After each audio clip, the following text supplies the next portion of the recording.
performance. I believe there is a solution, and I think it starts with mindsets.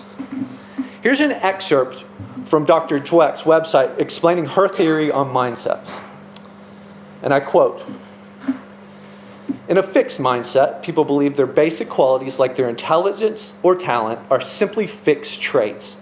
They spend their time documenting their intelligence or talent instead of developing them.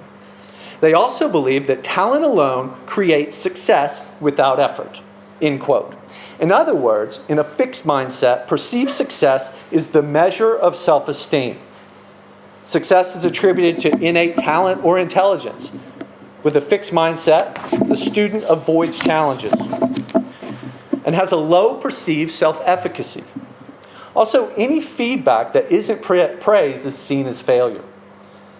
Now, regarding a growth mindset, and again I quote, "In a growth mindset, people believe that their most basic abilities can be developed through dedication and hard work. Brains and talent are just the starting point. This view creates a love of learning and a resilience that is essential for great accomplishment." End quote. So with a growth mindset, work ethic and progress builds self-esteem. Feedback is seen as helpful, success attributed to hard work, and a student with a growth mindset seeks out challenges. She adds, and I quote, "Our studies show that this is precisely because of their focus on learning that growth mindset students end up with higher performance. They take charge of the learning process. For example, they study more deeply, manage their time better, and keep up their motivation. If they do poorly at first, they find out why and fix it." End quote. For years, I've had all the characteristics of a fixed mindset. I was terrified of feedback that wasn't praised, as I viewed it as failure. A good example of this is when I was in university, I was scared to play guitar for my teacher because I didn't want him to see me make a mistake. I was more concerned with appearing talented than receiving the essential feedback I needed to improve. With a growth mindset, I am much more capable of applying the principles of deliberate practice, for I see the importance of feedback. In Anders Ericsson's thesis on the role of deliberate practice in expert performance, deliberate practice is defined as goal-oriented activities designed typically by a teacher for the sole purpose of effectively improving specific aspects of an individual's performance. The findings from this research suggest, first, the importance of acquiring a base of domain knowledge. Then, close observation by the teacher in the first attempts at the activity to assure accuracy. Immediate informative feedback must then be given to the student. He then recommends that specific tasks be invented to overcome weakness in the student's understanding of the activity or the actual performance of the activity.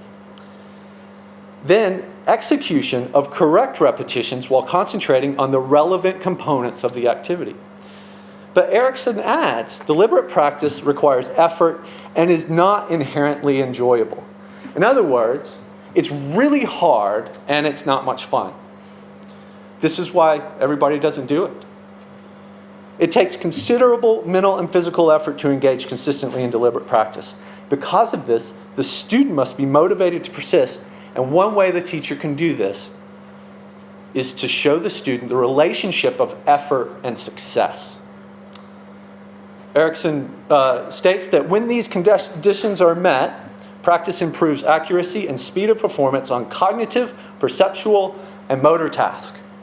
3 studies he cites: Fitz and Posner in 1967, Welford in 1968, and Gibson in 1969 back this up. There is, however, additional evidence from the same Fitz and Posner research that without deliberate practice, most individuals engage in a limited amount of training and practice in order to reach an acceptable level of performance. But once they reach this acceptable level, their improvement is arrested because they cease practice. Whereas Ericsson puts it, continued improvements in achievement are not automatic consequences of more experience. And in those domains where performance consistently increases, aspiring experts seek out particular kinds of experience. This is deliberate practice. The number of years of work and experience in a domain is a poor predictor of attained performance. So deliberate practice consists of specific activities. It's a willful act that depends heavily on obtaining feedback and making improvements based on that feedback. We do this to arrive at the best execution of the activity. The activity is then repeated with strong concentration multiple times correctly. For most of my life, I never knew how to engage in deliberate practice. Actually, I didn't really understand how to practice effectively. I'd always been told that you do it over and over and over until you get it right. But that's 100% backwards. I've got to get it right first, and then the repetitions have to be correct for me to reach my goal. Otherwise, who knows what I'm doing? Some background on my teaching history. I began teaching guitar in 2000, and I gained some training and experience in teaching classical guitar in small group lessons. I guided students in guitar technique and music literacy using an established guitar curriculum. And the abilities range from very beginner to intermediate with a few advanced students. But these were private lessons, and the parents were in the lessons. So when I moved to UK in 2004 and then in 2005 started working for the Harrow Music Service, I had to develop classroom discipline skills because the parents aren't in the lesson. I also had to develop communication with school staff, admin skills I'm still working on. I had to facilitate festivals and guide students through instrumental exams. So there were a lot of skills I had to develop, along with my teaching skills when I started working for the Harrow Music Service. And I practiced these skills as well as I knew how, trying to get up to that acceptable level. And over the first 2 years or so, I think I got up to a reasonable level where, my performance as a teacher was okay, and I was technically fulfilling the requirements of the job, but I certainly wasn't improving as a teacher. Because eventually I established like set pieces in lessons to where I could basically go from this set piece where we learn the first few notes to this next set piece to this next set piece, so I'm not having to think about what I'm doing. Additionally, I'm not really looking for feedback on if I'm doing well or if I'm not doing well. But obviously I wasn't trying to improve what I taught or how I taught it. And this could go on, and this was fine. But an overwhelming side effect for me is that I became jaded. I grew cynical and regarded my job as a losing battle to be endured. I didn't see why, what was the point? These guys aren't going on to be rock stars or classical guitarists. They're taking guitar for a year or 2 years and then quitting.